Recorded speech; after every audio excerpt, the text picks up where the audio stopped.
શ્રી ગણેશાય નમઃ. વિદ્યાર્થીભ્યો સર્વભ્યો નમો નમઃ. વિદ્યાર્થી મિત્રો, આજે આપણે એસવાયબીએ તથા એમએ ની અંદર જે જોઈન્ટ લેક્ચર લેવાના છે તેની અંદર દ્વિતીય વિશ્વયુદ્ધના કારણો એ પરીક્ષાની અંદર 100% પૂછાશે. એટલે બંને વર્ગના વિદ્યાર્થીઓ ધ્યાનથી સાંભળજો. જે પાર્ટ 1 ની અંદર આપણે causes of world war second ની સ્ટડી કરવાના છીએ. અત્યાર સુધી યુનિવર્સિટીમાં પૂછાયેલા પ્રશ્નો પણ મેં આની અંદર રજૂ કર્યા છે, તો એ આપ જોઈ લેજો. બરાબર. જેમાંથી એક હું તમને કહું છું કે દ્વિતીય વિશ્વયુદ્ધ તરફ દોરી જતા પરિબળો જણાવી તેના પરિણામોની ચર્ચા કરો. તો એના પરિણામો આપણે પાર્ટ 2 ની અંદર રજૂ કરીશું. તો અત્યારે આપણે એના કારણો, પરિબળો કે ઘટનાઓની વિગતે ચર્ચા કરીશું. તમારા માટે મેં વિવિધ ગ્રંથોની અંદરથી જે કોટેશન એકત્રિત કર્યા છે એ આની અંદર ખૂબ મહેનત કરીને ટાઈપ કર્યા છે. તો તમે લોકો અવાજ ધીમો કરી અને સ્લો કરી અને સાંભળી લેજો, અથવા સ્ક્રીનશોટ લઈ અને આ લખી નાખજો. બરાબર. તો તમારે પ્રસ્તાવનાની અંદર લખવાનું છે સૌથી પહેલા કે દ્વિતીય વિશ્વયુદ્ધના બીજ અથવા તેના મૂળ એ વલ્સેલ્સની સંધિમાં વવાઈ ચૂક્યા હતા. ઇંગ્લેન્ડના નૌકાદળના વડા લોર્ડ ફિશરનું જે કથન છે અત્યારે યાદ આવે છે મને, કે એને કીધેલું કે કોઈ પણ યુદ્ધના બીજ તેની પૂર્વેના યુદ્ધમાં વવાઈ ચૂક્યા હોય છે. તેવી જ રીતે જેમ પ્રથમ વિશ્વયુદ્ધના બીજ ફ્રાન્કો પ્રશિયન વોરમાં વવાઈ ચૂક્યા હતા, તેવી જ રીતે આ બીજા વિશ્વયુદ્ધના બી એ વલ્સેલ્સની સંધિની અંદર રોપાઈ ગયા હતા.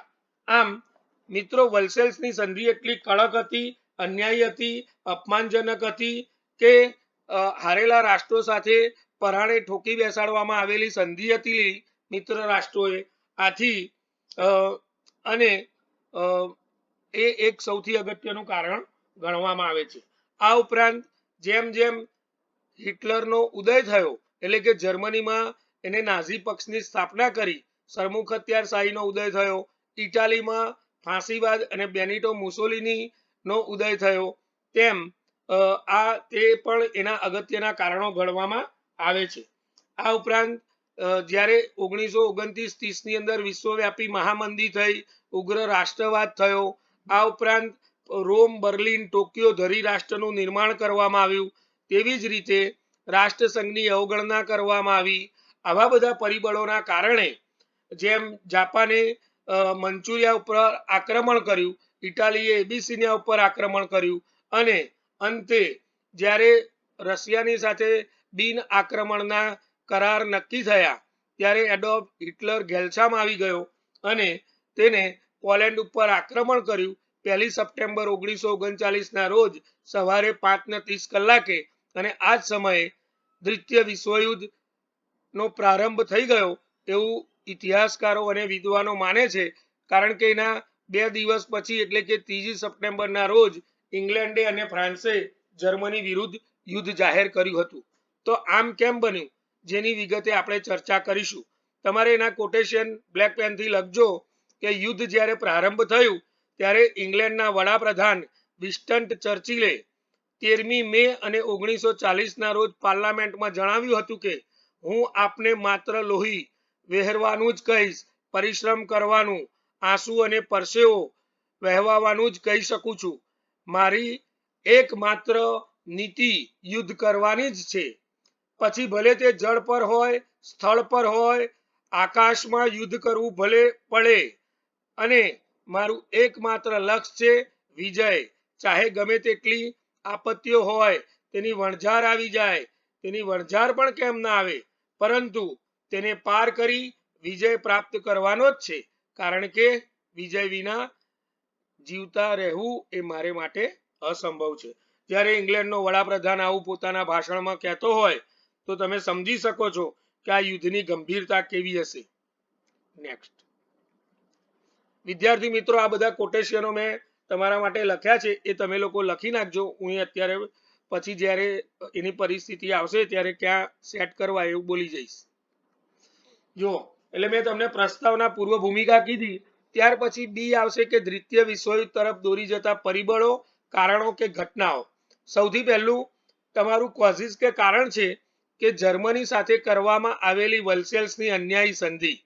જો મિત્રો, મેં તમને અગાઉ કહ્યું તેમ આ વલ્સેલ્સની સંધિ જે કરવામાં આવી એટલે કે 11મી નવેમ્બર 1918 ના રોજ પ્રથમ વિશ્વયુદ્ધનો અંત આવ્યો. ત્યાર પછી જીતેલા અને હારેલા રાષ્ટ્રો વચ્ચે ફ્રાન્સની રાજધાની પેરિસ મુકામે એક પેરિસ શાંતિ સમજૂતીના ભાગરૂપે ઓસ્ટ્રિયા, તુર્કસ્તાન, હંગેરી અને જર્મની સાથે અલગ અલગ સંધિ કરવામાં આવી, જેમાં જર્મની સાથે વલ્સેલ્સની સંધિ કરવામાં આવેલી. તો એ વખતે ખૂબ અન્યાયી, કડક અને અત્યાચારી હતી. આ સંધિ ઉપર સહી કરવાની પરાણે બંદૂકની જોર ઉપર એની નોક ઉપર સહી કરાવવામાં આવેલી. જ્યારે સહી કરવાની ના પાડી જર્મનીના નેતાઓએ, ત્યારે રિવોલ્વર કાઢી ઇંગ્લેન્ડના વડાપ્રધાન લોર્ડ જોર્જે કહ્યું હતું પોતાના ભાષણમાં કે આ સંધિની કલમો અમારા વીરગતિ પામેલા સૈનિકોના રક્તથી લખાયેલી છે. માટે જર્મનીના મહાનુભાવો, રાજપુરુષો, તત્વચિંતકો કે વિચારકો કે લેખકો હસ્તાક્ષર કરવાની ના પાડે છે, પરંતુ હું આપને કહું છું કે જો તમે પેરિસમાં નહીં કરો તો અમે બર્લિનની અંદર એટલે કે તમારા ઘરમાં આવીને સહી કરાવી દઈશું.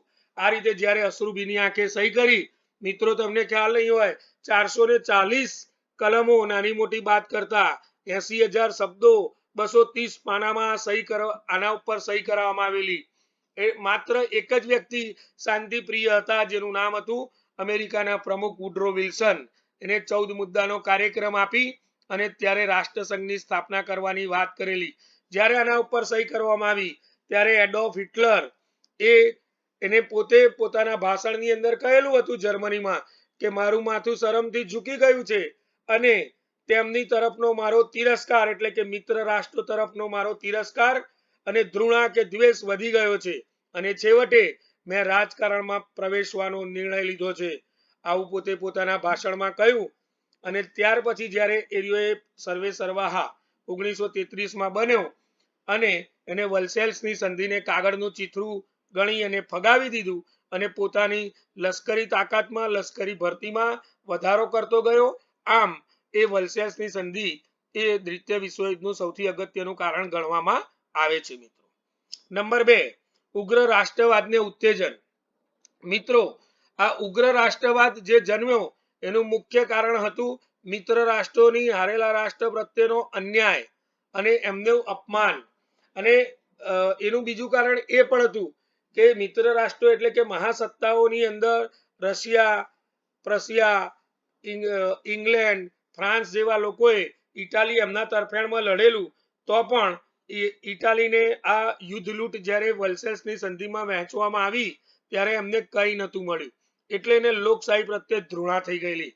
એટલે બેનિટો મુસોલિનીએ પોતાના ભાષણમાં કીધેલું, ઉગ્ર રાષ્ટ્રવાદને ઉત્તેજન આપવા માટે, પોતાના દેશની પ્રગતિ માટે એને કહેલું કે લોકશાહી એ તો મૂર્ખ લોકો અને લાંચ રૂશ્વતની બદબુઓથી ભરપૂર અને ગોકળગાયની ગતિએ કામ કરતી સ્વપ્નસેવી અને અકાર્યક્ષમ સંસ્થા છે. આમ કહી અને પોતાના રાષ્ટ્રના વિકાસ માટે, કોઈ પણ રીતે પોતાના રાષ્ટ્રના ભોગને પોતાની પ્રગતિ કરવા માટે એને ફાસિસ્ટ પક્ષની સ્થાપના કરી. બીજી બાજુ એડોલ્ફ હિટલરે પોતાના દેશની અંદર નાઝી પક્ષ સ્થાપ્યો. ત્રીજી બાજુ જાપાનની અંદર પણ લશ્કરવાદે ઉગ્ર રાષ્ટ્રવાદને પોષણ આપ્યું. અને આ બધી પરિસ્થિતિ જોતા જર્મનીના એ વખતના બહુ મોટા ફિલોસોફર અને ઇતિહાસકાર એવા આર્નોલ્ડ ટોયન્બીએ પણ કહ્યું હતું કે ઉગ્ર રાષ્ટ્રવાદ એ મનુષ્યનો સૌથી મોટો શત્રુ છે, જેને 2 દાયકા સુધી દુરુપયોગ કર્યો અને જેના ફળ સ્વરૂપે દ્વિતીય વિશ્વયુદ્ધ ના બીજ રોપાયા અથવા દ્વિતીય વિશ્વયુદ્ધ થયું હતું. આવું ઇતિહાસકાર આર્નોલ્ડ ટોયન્બીએ પોતાનું એ સ્ટડી ઓફ હિસ્ટ્રી નામના ગ્રંથની અંદર કહ્યું હતું. આમ ઉગ્ર રાષ્ટ્રવાદ થવાના કારણે ફરીથી જે પ્રથમ વિશ્વયુદ્ધ વખતે જે સ્થિતિ હતી એવું યુરોપના દેશોની અંદર સંકુચિત અને ઉગ્ર રાષ્ટ્રવાદ થયો, જેને દ્વિતીય વિશ્વયુદ્ધને નજીક લાવવાનો પ્રયત્ન કર્યો હતો. નેક્સ્ટ વિદ્યાર્થી મિત્રો, ત્રીજું તમારું કારણ છે કે યુરોપના રાષ્ટ્રોનું પુનઃ લશ્કરીકરણ અથવા લશ્કરી સંધિઓ અને જૂથબંધી. એટલે તમે પુનઃ લશ્કરીકરણ અથવા પુનઃ જૂથબંધી અથવા ગુપ્ત સંધિ આવું પણ હેડિંગ મારી શકો છો. એમાં મિત્રો 3 પ્રકારનું એલાયન્સ થયું હતું. એ જેમાં ફ્રાન્સનું જૂથ હતું જેને બેલ્જિયમ, પોલેન્ડ, ઝેકોસ્લોવાકિયા, રૂમાનિયા અને યુગોસ્લોવાકિયા સાથે અનુક્રમે 1920 થી લઈ અને સંધિનો દોર શરૂ કરવામાં આવ્યો હતો, જેમાં ખાસ કરીને જો વિગતે કહીએ તો એને 1920 ની અંદર બેલ્જિયમની સાથે ફ્રાન્સે સંધિ કરી, 1921 ની અંદર તેને પોલેન્ડ સાથે સંધિ કરી, ઝેકોસ્લોવાકિયા સાથે 24માં અને રૂમાનિયા સાથે 26માં અને યુગોસ્લોવાકિયા જે આમાં ટાઈપ કરવાનું રહી ગયું છે એની અંદર એને 1927માં એલાયન્સ કરી હતી અને પોતાના એ એવું ઈચ્છતો હતો કે એનું જે સામ્રાજ્ય છે એનું સીમા છે જર્મનીની નજીક અડીને હતી, એટલે જર્મની ભવિષ્યમાં જો બળવાન થશે તો એના ઉપર આક્રમણ ના કરે એની ભય ના કારણે ભય બિન પ્રીત ન હોય એવું કહે છે, એટલે કે આ સંધિનું મુખ્ય કારણ પણ એ હતું કે ડરતું હતું જર્મનીથી, એટલે એને આ પ્રકારની એલાયન્સ કે સંધિ કરી હતી.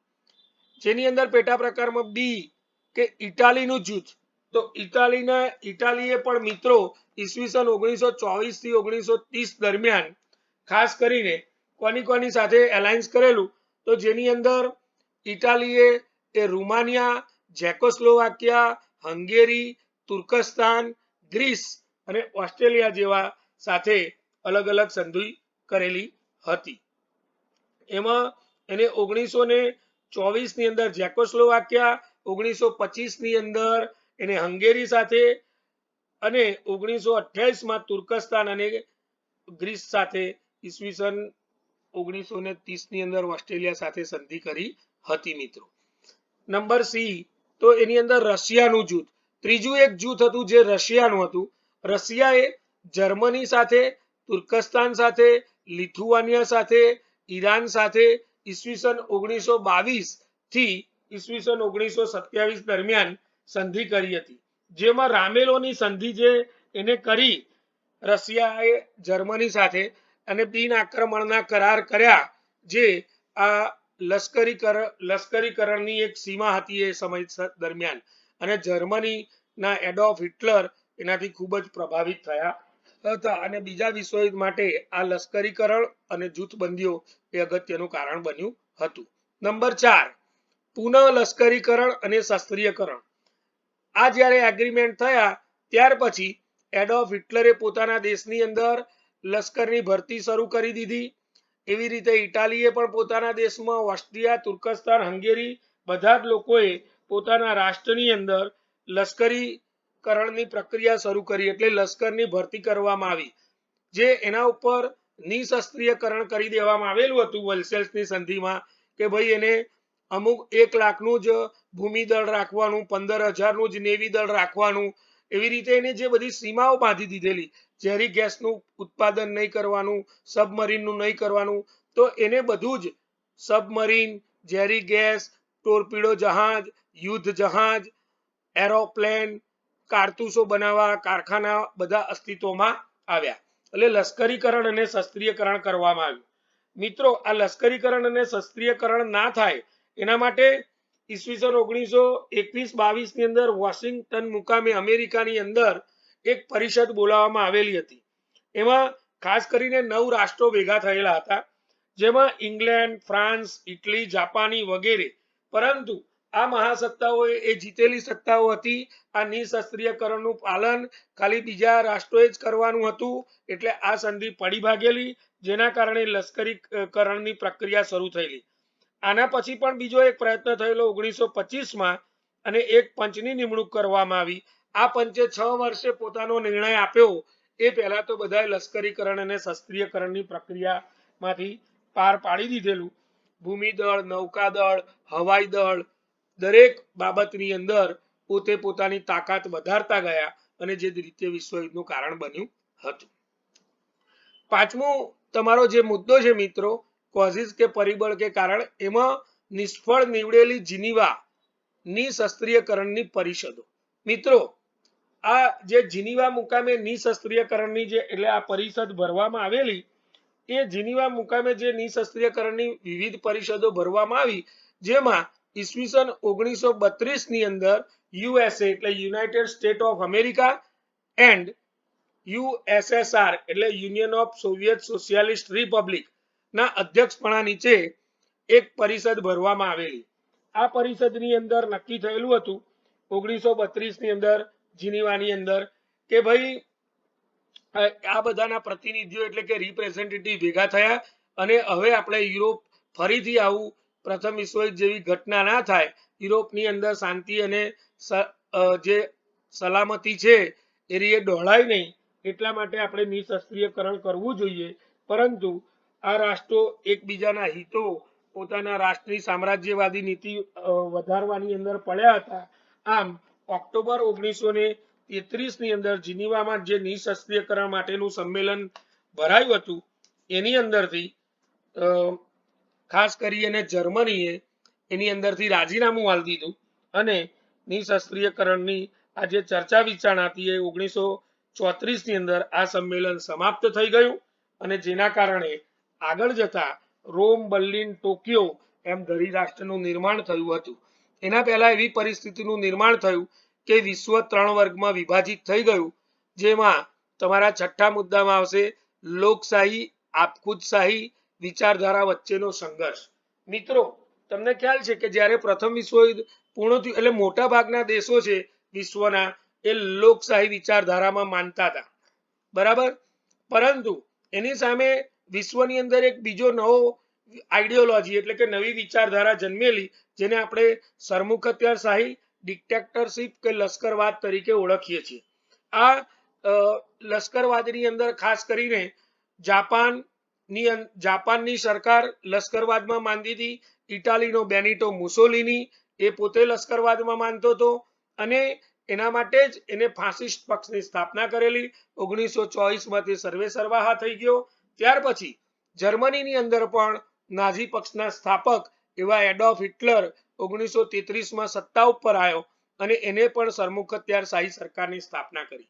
મિત્રો હવે અહીંયા આપણે જોવાનું છે કે વિશ્વ બે વર્ગમાં વિભાજિત થઈ ગયેલું, એક બાજુ લોકશાહી દેશો તો બીજી બાજુ સરમુખત્યારશાહી દેશો અને ત્રીજી બાજુ એક નવું જૂથ અસ્તિત્વમાં આવેલું જેને આપણે કોમ્યુનિસ્ટો તરીકે ઓળખીએ છીએ.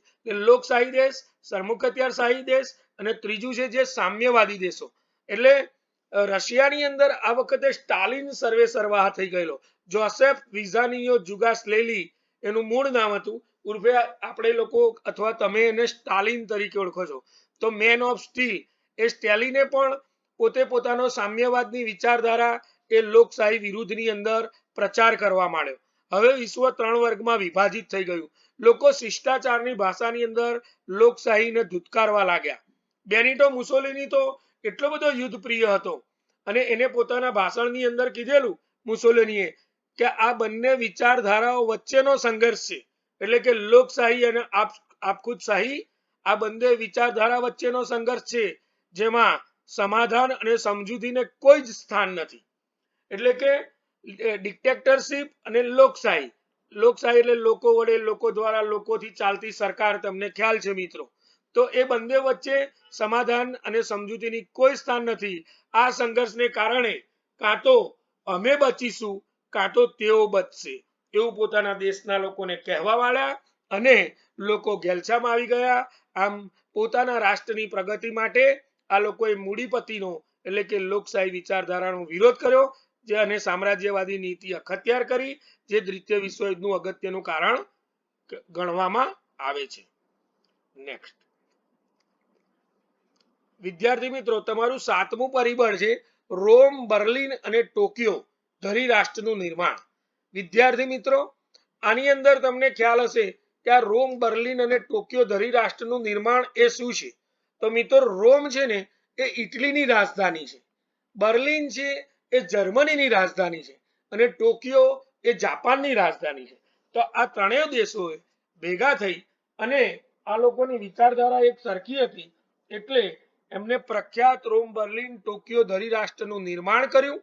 અને જે રીતે પેલા બેનિટો મુસોલિનીએ કીધું કે જેમ સ્ત્રી માટે માતૃત્વ અનિવાર્ય છે તેમ પુરુષ માટે યુદ્ધ અનિવાર્ય છે.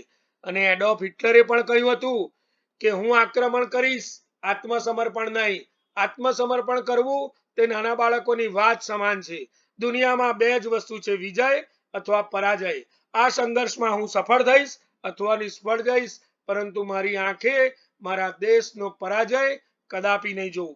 આવું એડોલ્ફ હિટલર પોતાના ભાષણમાં કીધું અને લોકો ઘેલછામાં આવી ગયા અને પોતાના રાષ્ટ્રની પ્રગતિ સાધવા માટે એને રાષ્ટ્રસંઘ અને આ વલસેલ્સની સંધિના નિયમોનો છડે આમ ભંગ કરવા લાગ્યો.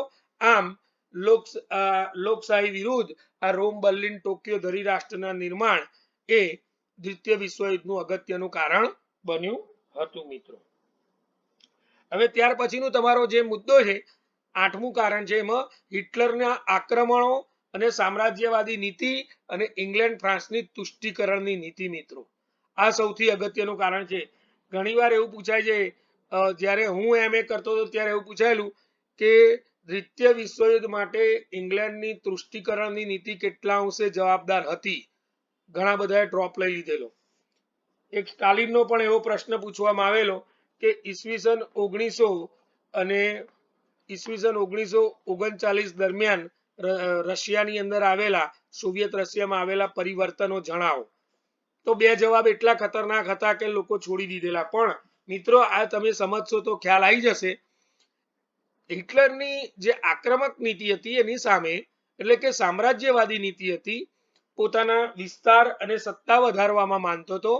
તો જે ઝેકોસ્લોવાકિયા નામનો જે દેશ છે, આ ઝેકોસ્લોવાકિયાની અંદર ત્યાં જર્મન પ્રજા મોટા પ્રમાણમાં રહેતી હતી અને હિટલર એ પોતાને, એનું સ્વસ્તિક સિમ્બોલ હતો, એ પોતાને આર્ય માનતો હતો અને એને ત્યાં ઝેકોસ્લોવાકિયાના સ્ટુડલેન્ડ નામનો જે પ્રદેશ છે, આ પ્રદેશની અંદર મોટા ભાગની જે વસ્તી હતી એ જર્મની હતી. એટલે આ સ્ટુડલેન્ડ પ્રદેશની અંદર આ જર્મનીના અમારી પ્રજાને ઝેકોસ્લોવાકિયાની સરકાર હેરાન કરે છે, કનગળે છે, એવું કહી અને ઈસવીસન એને એના ઉપર આક્રમણ કરવાનું નક્કી કર્યું એપ્રિલ 1938 ની અંદર. અને આ ઝેકોસ્લોવાકિયા ઉપર આક્રમણ કરવાની હિટલરે તૈયારીઓ બતાવી એપ્રિલ 1938 એટલે ઇંગ્લેન્ડના એ વખતના વડાપ્રધાન હતા ચેમ્બરલેઇન તથા ફ્રાન્સના જે હતા એ દગો નામના વડાપ્રધાન હતા. એ દગોલે આ પોતાની તુષ્ટિકરણની નીતિના ભાગરૂપે હિટલરને એમ કરતો અટકાવવા માટે એક મ્યુનિચ કરાર કરવામાં આવ્યો. જે મ્યુનિચ કરાર છે એ સપ્ટેમ્બર અને 1938 ની અંદર મ્યુનિચ મુકામે આ બધા એકત્રિત થયા, વાટાઘાટો અને ચર્ચાઓ કરવામાં આવી. અને આ મ્યુનિચ કરારની અંદર એ વખતે બેનિટો મુસોલિનો એટલે કે ઇટાલીનો જે તારણહાર હતો એ મુસોલિની પણ હાજર રહ્યો હતો. આમ સપ્ટેમ્બર 1938 ના રોજ મ્યુનિચ મુકામે એક સમજૂતી થઈ, જેને આપણે મ્યુનિચના કરાર તરીકે ઓળખીએ છીએ અથવા એગ્રીમેન્ટ તરીકે ઓળખીએ છીએ, મ્યુનિચ એગ્રીમેન્ટ. એ સમજૂતી પ્રમાણે ઝેકોસ્લોવાકિયાએ જે જર્મનીના બહુમતી વાળો જે પ્રદેશ છે સ્ટુડલેન્ડ ની અંદર, એ પ્રદેશની જર્મનીને સોંપી દેવાનું ઠરાવવામાં આવ્યું. એટલે તમે વિચારી શકો છો મિત્રો કે આ લોકશાહી લોકો સરમુખત્યારશાહીથી એટલા કંટાળી કે ત્રાસી ગયા હતા કે એને તુષ્ટિકરણની નીતિના ભાગરૂપે અને તેને આ એવું ઠરાવ્યું કે આ પ્રદેશ એને આપી દો જર્મનીના લોકો જે રહે છે એ લોકોને, પરંતુ બાકી જે ઝેકોસ્લોવાકિયા છે એની અખંડિતતા તમારે સાચવવી પડશે એવું કહેવામાં આવ્યું. છતાં પણ આ એ તુષ્ટિકરણનું ચરમબિંદુ ઇતિહાસની અંદર ગણવામાં આવે છે. છેલ્લે એડોલ્ફ હિટલરે શું કર્યું? આવો એગ્રીમેન્ટ થયો છતાં પણ એ કોઈ પણ બહાના નીચે ઝેકોસ્લોવાકિયાને પજવતો રહ્યો. અંતે માર્ચ 1939 તેને એના ઉપર યુદ્ધ કર્યું અને સંપૂર્ણ રીતે કબજો મેળવી લીધો. અને હિટલરે આ ઉપરાંત લિથુઆનિયા પાસેથી જર્મની વાસ્તીવાળું મેમલ બંદર પણ પડાવી લીધું, બરાબર. અને ઇંગ્લેન્ડ અને ફ્રાન્સ એને જોતા જ રહી ગયા. એટલે કે આને ઇંગ્લેન્ડ અને ફ્રાન્સની તુષ્ટિકરણની નીતિ ગણે છે. જો એ અટકાયું હોત તો આ બીજું વિશ્વયુદ્ધ થયું ન હોત, એવું વિદ્વાનો માને છે મિત્રો. નંબર 9, રાષ્ટ્રસંઘની અવગણના. મિત્રો તમને ખ્યાલ છે વલસેલ્સની સંધિની અંદર પ્રમુખ વુડ્રો વિલ્સને 14 મુદ્દાનો કાર્યક્રમ આપેલો. એના આમુખની અંદર પ્રથમ પ્રોવિઝનની અંદર જ કહેવામાં આવેલું કે કોઈ એવી આંતરરાષ્ટ્રીય બળવાન મધ્યસ્થ સંસ્થાની સ્થાપના કરવી જોઈએ, એટલે કે ઇન્ટરનેશનલ અદાલત અથવા તો કોર્ટ, એવી કોઈ રાષ્ટ્ર વચ્ચે જ્યારે ઝઘડો થાય તો એનું શાંતિથી લવાદ દ્વારા, વાતચીત દ્વારા એનું નિરાકરણ લાવી શકાય અથવા ઝઘડાને અટકાવી શકાય. આમ સારા આશયથી અને સારા ઉદ્દેશથી 10 જાન્યુઆરી 1920 ના રોજ રાષ્ટ્રસંઘની સ્થાપના કરવામાં આવેલી.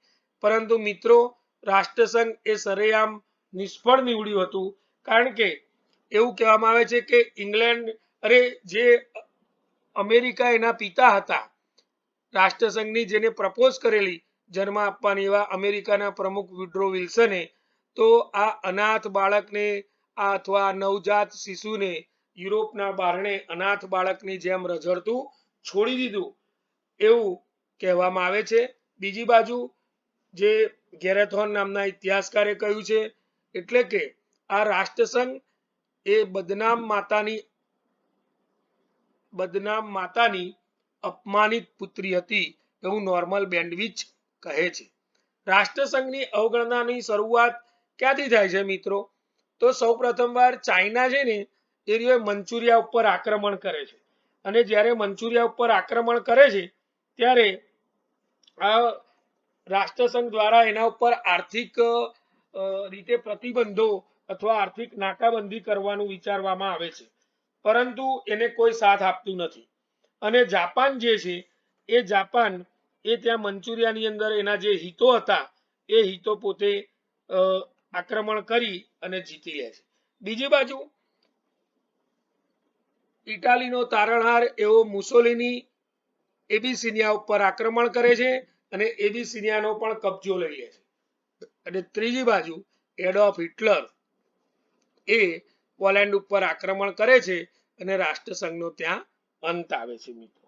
એટલે રાષ્ટ્રસંઘની નિષ્ફળતા માટેનું સૌથી અગત્યના આ 3 આક્રમણો એ જવાબદાર હતા. એ 1931 ની અંદર કરેલું મંચુરિયા ઉપર જાપાનનું આક્રમણ, 34 ની અંદર કરેલું ઇટાલીનું એબિસિનિયા ઉપર આક્રમણ, બરાબર, અને એડોલ્ફ હિટલરનું 1 સપ્ટેમ્બર 1939 ના રોજ કરેલું પોલેન્ડ ઉપર આક્રમણ એ રાષ્ટ્રવાદની અવગણના હતી. રાષ્ટ્રવાદને કોઈએ ગણગાર્યો નહીં અને આમ રાષ્ટ્રવાદનો અંત આવ્યો. એટલે રાષ્ટ્રસંઘ પડી ભાગ્યું. જીનીવાના લેમન સરોવર કિનારે એનો શ્વેત મહેલ પડી ભાગ્યો. નંબર 10, જર્મની અને રશિયા વચ્ચે થયેલ બિન આક્રમણના કરારો. જો મિત્રો, સૌથી અગત્યનું કારણ આ છે કે 21મી ઓગસ્ટ અને 1939 ના રોજ જ્યારે, એટલે 38 ની અંદર, ઈસવીસન 1938 ની અંદર જર્મની અને રશિયા વચ્ચે એક સંધિ કરવાની હતી. આ જર્મની અને રશિયા વચ્ચે જે સંધિ કરવાની હતી એ આક્રમણ કરવાનું હતું. એની અંદર શું થાય છે તો કે સૌથી પહેલા આને બોલાવવામાં આવે છે હિટલરનો જે વિદેશ મંત્રી હતો, વિદેશ પ્રધાન જેને આપણે કહીએ છીએ, રિબેનટ્રોપ. આ રિબેનટ્રોપને એક આમંત્રણ આપવામાં આવ્યું ઓગસ્ટ અને 1939 ના રોજ. એ વખતે ત્યાં રશિયાની અંદર હતા સ્ટાલિન. આ સ્ટાલિને જે આમંત્રણ આપ્યું અને એ બંને વચ્ચે એક સંધિ થઈ, જેને આપણે બિન આક્રમણના કરારો, એટલે કે રશિયા અને જર્મની વચ્ચે બિન આક્રમણના કરારો થયા. એટલે ઇતિહાસકાર D.F. ફ્લેમિંગે કહ્યું છે કે 20મી ઓગસ્ટ અને 1939 ના રોજ હિટલરના ખાસ પ્રતિનિધિ રિબેનટ્રોપને મોસ્કો આવવાનું સ્ટાલિને તરફથી જે આમંત્રણ કે નિમંત્રણ મળ્યું, ત્યારે હિટલર એટલો બધો ઉત્સાહમાં આવી ગયેલો, ગેલછામાં આવી ગયેલો અને તેને દિવાલ ઉપર મુક્કા મારી અને બોલી ઉઠ્યો હતો કે હવે દુનિયામાં એ મારા ખિસ્સામાં છે. અને આમ, કારણ કે જાણતો હતો કે એક બાજુ જો મારે ઇંગ્લેન્ડ અને ફ્રાન્સ સાથે યુદ્ધ કરવાનું થશે તો ત્રીજો મોરચો મારે રશિયા સામે ખોલીશ તો હું જીતી શકીશ નહીં. એટલે રશિયાની સાથે જેવા બિન આક્રમણના કરાર થયા, તેઓ ગેલછામાં આવી ગયો. અને સૌથી જેને આપણે 11મું જે કારણ છે એને આપણે ઘણી જગ્યાએ ઘણી બુકોમાં તાત્કાલિક કારણ તરીકે પણ ઓળખાવે છે કે જર્મનીનું પોલેન્ડ ઉપર આક્રમણ અને દ્વિતીય વિશ્વયુદ્ધની શરૂઆત. રશિયાની સાથે જેવા બિન આક્રમણના કરાર થયા એવા જ એડોલ્ફ હિટલરે 1 સપ્ટેમ્બર 1939 રોજ સવારે 5:30 પોલેન્ડ ઉપર આક્રમણ કર્યું અને પોલેન્ડ ઉપર આક્રમણ કર્યું અને જેના કારણે શું થાય છે મિત્રો કે માત્ર 1.5 જ દિવસની અંદર પોલેન્ડને પરાજય કરી નાખ્યો. એટલે આને દ્વિતીય વિશ્વયુદ્ધનું સૌથી અગત્યનું કારણ ગણવામાં આવે છે. માત્ર 2 દિવસ પછી ઇંગ્લેન્ડ અને ફ્રાન્સ એ જર્મનીની વિરુદ્ધ એટલે કે 3 સપ્ટેમ્બર 1939 રોજ જર્મનીની વિરુદ્ધ યુદ્ધની ઘોષણા કરી હતી અને યુદ્ધની ઘોષણા થઈ એની સાથે જ યુદ્ધની ઘોષણા જેવી કરવામાં આવી એવો જ જે આખી સંધિની માયાજાળો હતી, ગુપ્ત સંધિઓ હતી અથવા જૂથબંધીઓ હતી એ બીજા વિશ્વયુદ્ધની અંદર પરિણમી. એટલે મિત્રો આમ દ્વિતીય વિશ્વયુદ્ધ એ સૌથી આટલા એના પરિબળો છે. અને છેલ્લે તમારે લખવાનું છે સમાપન. તો સમાપનની અંદર તમારે લખવાનું છે કે ઇંગ્લેન્ડના વડાપ્રધાન જે હતા વિન્સ્ટન ચર્ચિલ એ કહેતો હતો કે everything is fair in love and war. પ્રેમ અને યુદ્ધમાં બધું જ જાય છે, ભલે ગમે તે થાય, પરંતુ વી ફોર વિક્ટરી, 2 આંગળી ઊંચી કરીને બતાવતો હતો કે વી ફોર વિક્ટરી, અંતિમ વિજય આપણો હશે, આપણે કોઈ પણ રીતે યુદ્ધ જીતીશું. બીજી બાજુ બેનિટો મુસોલિની કહેતો હતો કે જેમ સ્ત્રી માટે માતૃત્વ અનિવાર્ય છે તેમ પુરુષ માટે યુદ્ધ અનિવાર્ય છે. કોઈ પણ દેશની પ્રગતિ અથવા રાષ્ટ્રની પ્રગતિ એ યુદ્ધમાં જ રહેલી છે. અને એડોલ્ફ હિટલર પણ એ યુદ્ધ પ્રિય હતો અને એને પણ કીધેલું કે હું આક્રમણ કરીશ, આત્મસમર્પણ નહીં. આત્મસમર્પણ કરવું તે નાના બાળકોની વાત સમાન છે. દુનિયામાં 2 જ વસ્તુ છે, વિજય અથવા પરાજય. આ સંઘર્ષમાં હું સફળ થઈશ અથવા નિષ્ફળ જઈશ, પરંતુ મારી આંખે મારા દેશનો પરાજય ક્યારેય નહીં જોઉં. Adolf Hitler. એટલે મિત્રો આ રીતે બધા જ રાષ્ટ્રો એ યુદ્ધની માયાજાળમાં ડૂબી ગયા. એટલે હવે હું તમને જે આનો ભાગ 2 છે એની અંદર બીજા વિશ્વયુદ્ધના મુખ્ય બનાવોની ચર્ચા કરીશું, જે માસ્ટર ડિગ્રી વાળાને સૌથી અગત્યના કામમાં આવશે અને જીપીએસસી યુપીએસસી વાળાને. એટલે હું કાલ સુધીમાં એ બીજા વિશ્વયુદ્ધના મુખ્ય બનાવોની ચર્ચા કરીશું. અને થેન્ક યુ, ધન્યવાદ તમે મને છેક સુધી સાંભળ્યો એ બદલ. અને તમે બધા આ એસાઇનમેન્ટની અંદર લખી નાખજો સાંભળીને. પ્રોફેસર રાજેશ મહેતાના પ્રણામ. જય શ્રી કૃષ્ણ.